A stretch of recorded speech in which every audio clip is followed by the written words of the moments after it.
Hi,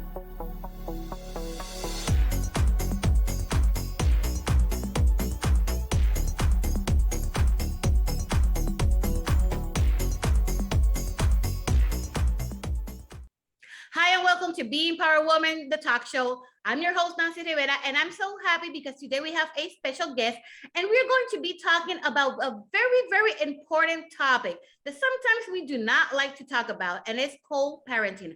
How important is that for our kids and for that development of our kids? So, Nicole, hi, and welcome. Hi, thank you so much for having me. I am so happy that you're here today, and like I said, this topic is a very complicated topic. Sometimes we don't want to talk about being a co-parent, especially when we got through a maybe hard divorce, but it's so important. But before we get in and dig into our topic today, who is Nicole, what you did, what you do today, and how you help people with this about the co-parenting? Okay, I am a co-parenting coach. I am also the Two Homes, One Happy Childhood podcast host. And with over a decade of experience in family law courts and as a co-parent myself, I support those who are in high conflict parenting relationships to reduce the psychological and emotional effects of parental separation on children, even when the other parent is not on the same page. Yeah, I know that. I know that one. Do you? Yes, I know. I got my story too. What was your motivation? We always have like that thing that is the one that move us to do something to help other people. So what was the motivation behind creating this project and this service that you give out? Yeah, so I would love to give you like one simple sentence, but I'll tell you in a few sentences. I grew up in a family where I am the only one to graduate with a college degree. They all have their own businesses or did.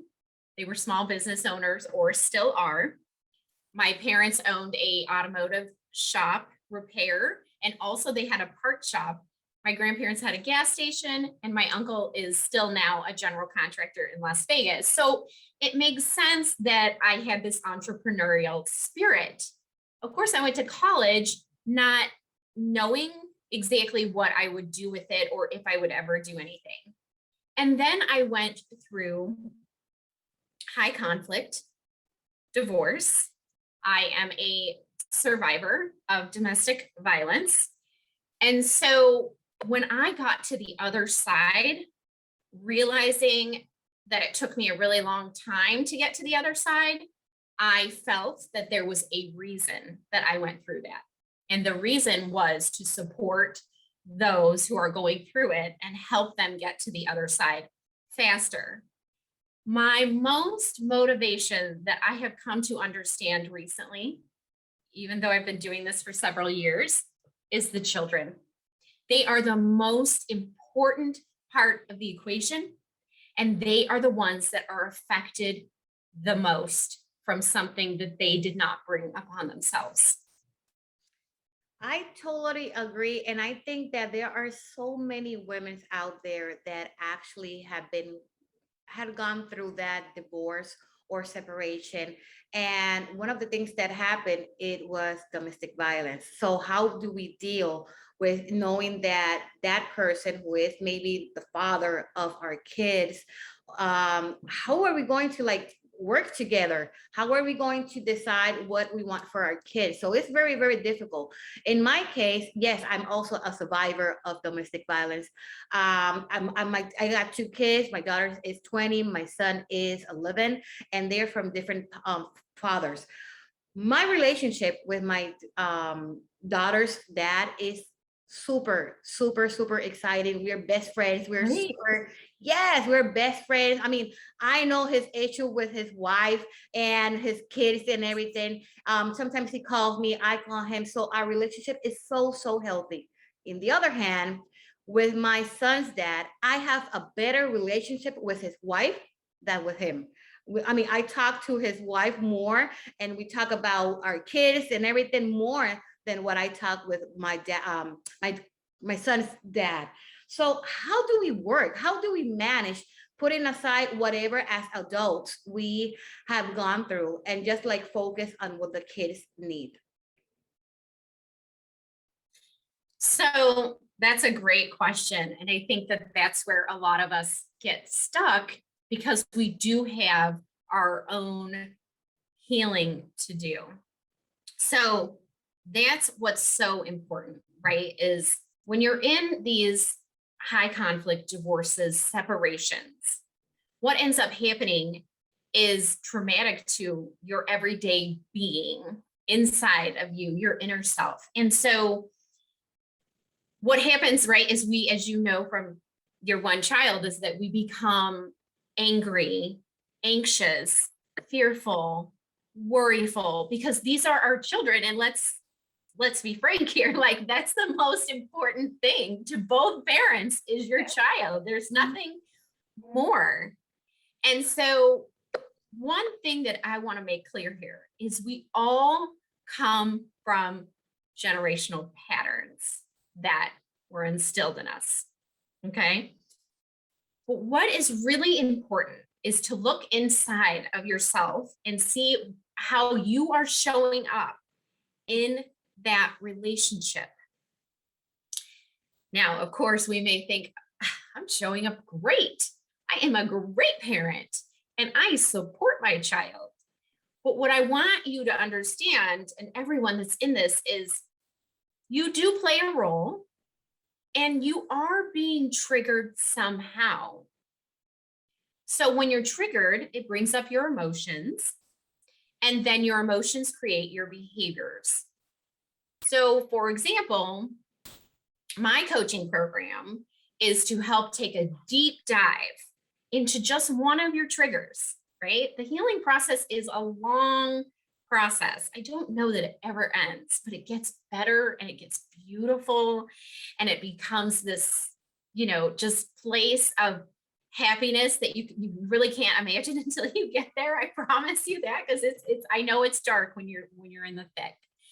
Well, so in my program, we focus on 3 pillars, which is your relationship with yourself, your relationship with the child, and your relationship with the other parent.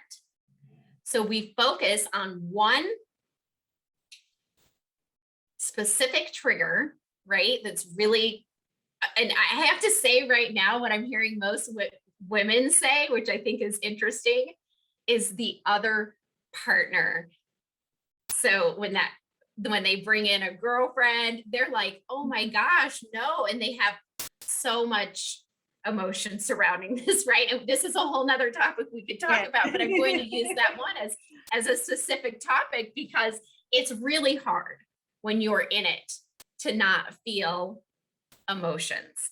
Mhm. Now, if you get along with that person, it's great, like you do, and that's awesome. But in these situations, it's not typically the case. So we take that one trigger and we use the process called introspection. This process, in short, is pause to feel,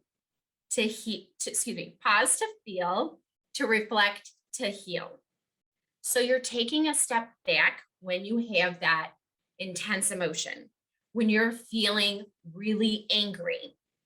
Before you're reacting, before you're responding, you're stopping and saying, okay, I'm going to let myself feel through this. And you feel it. You journal, you write it out, you go work out, you hit a punching bag, whatever your outlet is to feel through it. Crying over a glass of wine, that's okay. Yeah. Right? Whatever it is that you can do that's healthy and safe to feel through.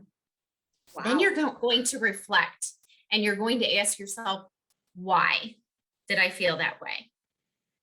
And how is that triggering me? So once you understand that, you can be in a place of healing. And in that place of healing where we are calm, then we can then we can thoughtfully respond and react. This Okay. does not happen overnight. No. This takes time. And that's the one thing that I want to express the most is that if you take one small step a day, when you can, you will get there. So don't give up on yourself. Yeah, it sounds very, very nice. And of course, we have to trust the process. Sometimes the process is hard. We don't want to work on it, but we have to trust to just get to our goal. And going back to the part of the women's like having issues when their partner comes in, let me tell you, this is number five. I mean, this is his number five relationship after we ended our relationship.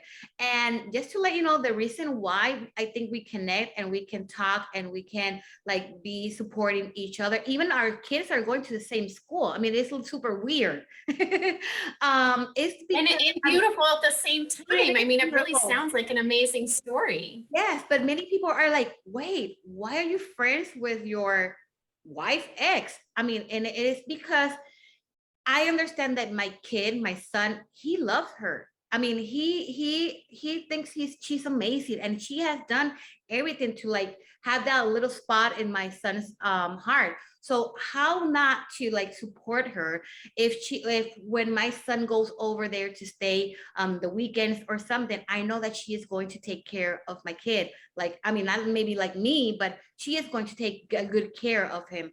But like I said, she did everything in her power just to like try to have that relationship with me. And now sometimes it's even weird for him. It's like, oh, now you two are friends, like you two can talk and you two can do whatever. I'm out of the picture. And it's not like that. They also have a kid, and he's like 3 years old now, and he started school in my son's school, and I don't have any problem. I have picked him up from school, and she had come into my apartment and pick him up, or the other way. I'm stuck in the work, and she can go and pick them both. So it is okay to have a relationship with that partner. I mean, it's like another person in your team that, I mean, you can relate and say, okay, my kid is going to be okay over there. So that's my experience, at least for this one. That's And you're very lucky to have that, Nancy, Yes. but not everybody has Yes, that. true. And a lot of times we have to parent with somebody silently Mhm. with the other significant other. And that can really be a struggle. And I actually have had my own struggles with that because that person will not acknowledge me. But instead of me being angry, I look at her as a buffer. I look at her as a bonus. She is going to be there with her father, with that girlfriend, and have some experiences that I think will just help put her at ease. And it's all about how you view it. But that's where the healing comes in. If Yeah. our inner self and our inner child has abandonment issues or we have connection issues, it just depends, on what attachments you had out of the 4 different attachments growing up. But that really makes a huge impact. Our child doesn't know that it bothers me. She thinks that I support this person. And I think that's really important because it allows my daughter to share her story and not be afraid to tell me what happens in the other home, right? So it just gives her more space. And that's what we want to do is we want to give the children the ability to not feel pressure when they're in either home, like, oh, I can't talk about mom or her boyfriend, and I can't talk about dad, or I can't say anything about mom or dad. I mean, that's a lot of pressure. And so that's what our work in my program is going to help with. That's very nice. So do you work only with, for example, the mom, or do you work with both? So far, I have only worked with moms, Okay. and I am opening up to the idea of working with men. I have marketed to moms, but there are also dads that are following me on Instagram, and I'm more than happy to help them. I myself was raised by a single father. Okay. So I really have a heart for single fathers. And I know that a father can give you as a child certain things that a mother can't, and vice versa. So they Mhm. each hold their own weight. But in the high level picture, either gender can raise a mentally healthy, happy, long term successful child. That's very nice. In my experience as a kid, I was raised by my mom, and my dad, when he divorced my mom, um, they used the term that he also divorced from ourselves. I mean, from me and my brother. He decided that in the moment that they went to court and everything, he said, "I do not want to be part of them. So these are your kids, and that's what you have to like issue." Of course, we went still all the weekends over there to his house because he lived with our grandparents. So I had more relationship with my grandfather, even for graduations and special moments. My grandfather like had that spot as my dad and not my dad. So now my dad is sick. So who is in charge of like taking care and seeing his need? I am because my brother is in the States. So it is hard. And that's something that I try to do with my kids, not try to like repeat that same story, like trying to for them not to talk bad about their parent, dads and fathers and everything, just to try to have that healthy relationship, so that whenever they go over there, they can talk about me and not be an issue, and the same thing over when they come to our house. So I know And I'm that, so sorry. yes, I would just love to acknowledge you that I'm sorry that that happened to you. I would also like to acknowledge how successful and amazing you are with just that one parent and the support of the other family members. thank you. So Thank you kudos. so much. Thank you. I know that one of the issues that you just explained that women comes to you is when that partner comes into her ex life. What other issues do you work with? How maybe communications, or what else do you work with? Oh, definitely communication. It's so hard when you have all of this emotional baggage inside of you from your relationship that you haven't dealt with.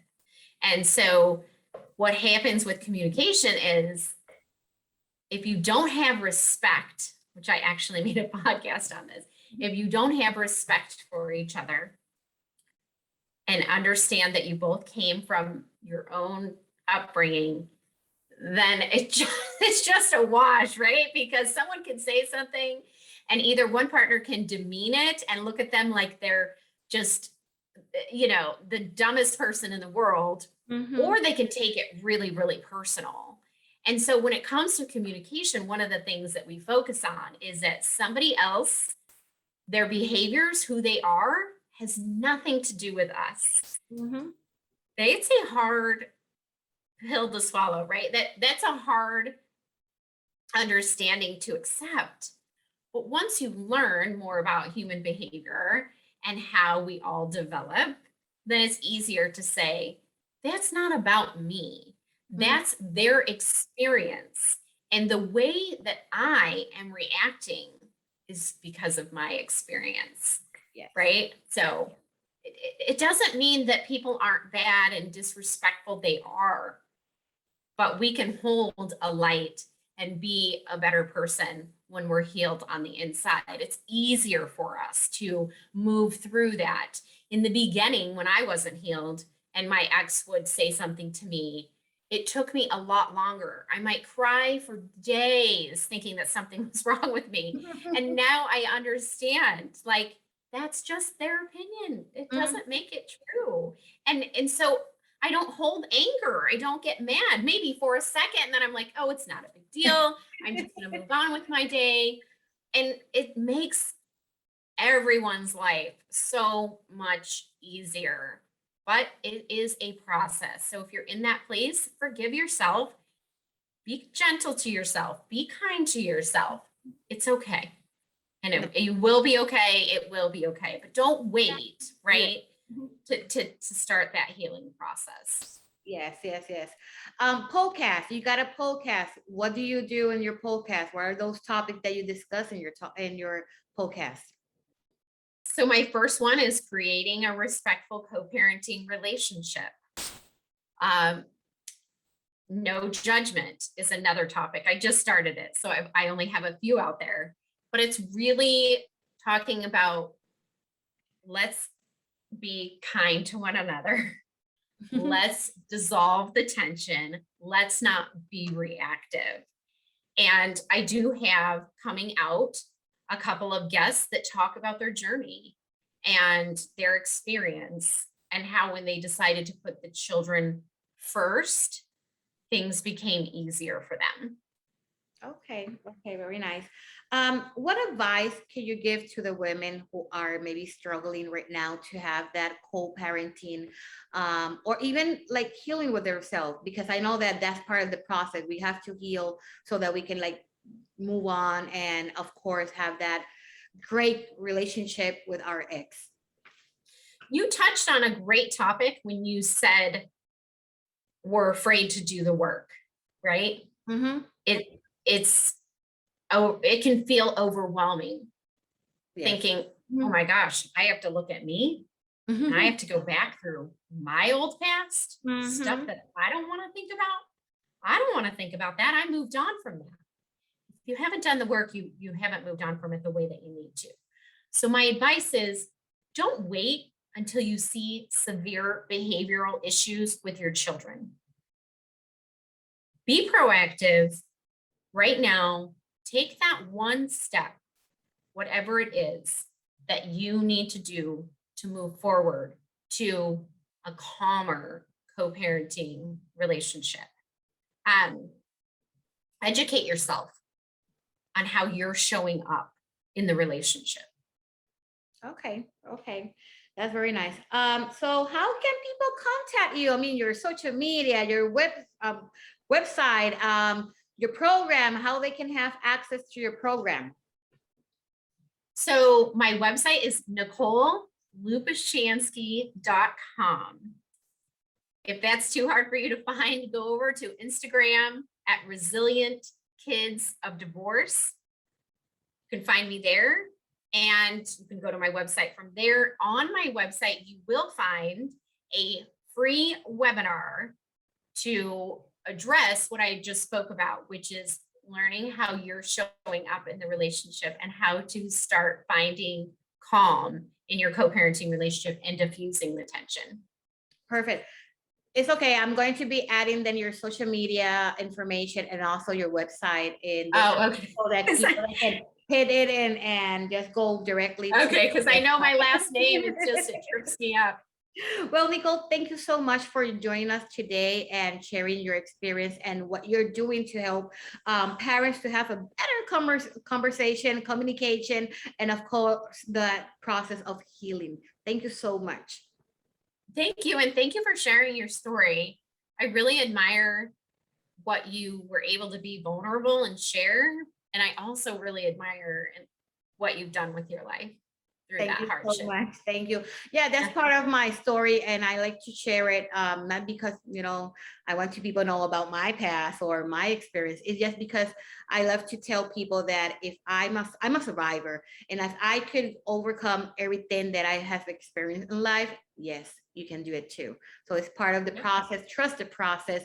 And of course, we're all open to heal and change the path that we have in our life. That's part of my yes. I love it. I love it. Thank you so much, Nicole. And all of you, thank you for joining us today in Being Power Woman, the talk show. I hope you can join us next Thursday at 11 p.m. Eastern time. Bye.